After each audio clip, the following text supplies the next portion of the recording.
had my breast removed and I'm on chemotherapy right now. I have had 5 sessions already and it's pretty hard on me. I'm really worried about the fact that I'm not sure whether the ferry will be running or not so I can get to my sessions, because if I don't get my chemotherapy at a certain time, then it can affect my results, which for me could be fatal.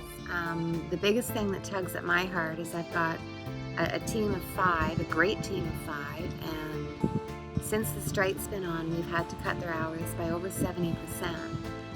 And if the strike keeps going on, it's only going to get worse.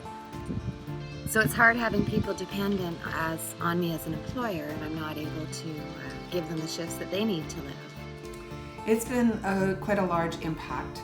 The Labor Day weekend business was down 75% from the year before. And into September, those numbers carried over as well. People are just not coming this way, so we've lost our tourist traffic. If there's a ferry hang-up and I run out of oxygen, it's a death penalty. I've only got so much oxygen I can carry with me. So we ended up missing our game and we lost it. And it really sucked because we had such a good season, so we should have got the gold, and when we didn't, all the players on my team were relying on me to be there. So I felt bad that I let them down because I wasn't there. The unpredictability is the major thing. It's taking a lot of energy and focus for us to keep up with what's happening with the ferry.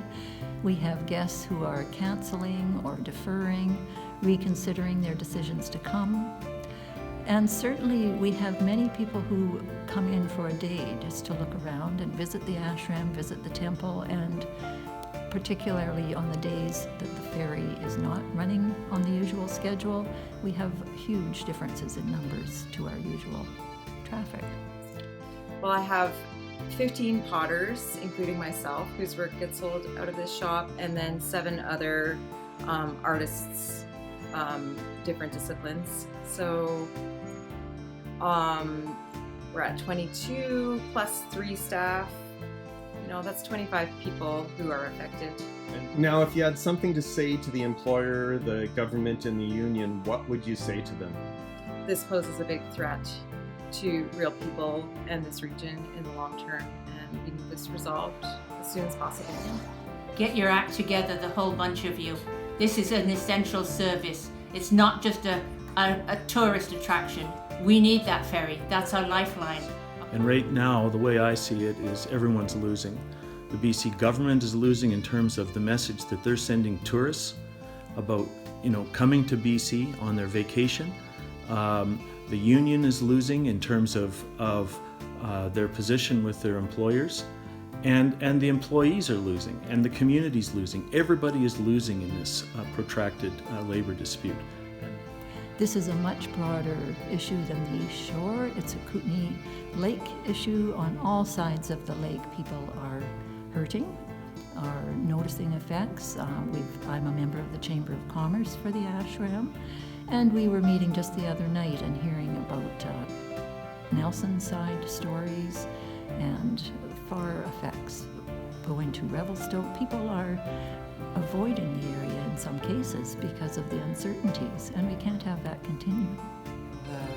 The government has completely abandoned its obligation to ensure that its operating company that it has put into place negotiates and settles with the BCGEU.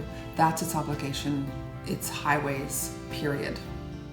I think the government is saying they can't get involved in the dispute between the employer and the employee. But from the research that our Ferry Matters has done, there are a lot of other ways the government could get involved and help be part of the solution instead of being part of the problem. I say it's affecting the economy of the entire community. So many people depend on the ferry for a livelihood, for going to school, for teachers to come over. And it should be declared an essential service. And if wage parity is the only problem, why can't they pay the engineers here the same as they do at the coast? That, I understand, is the big part of the problem. Why can't they pay everybody fairly? At whose expense? Ours. We're the victims.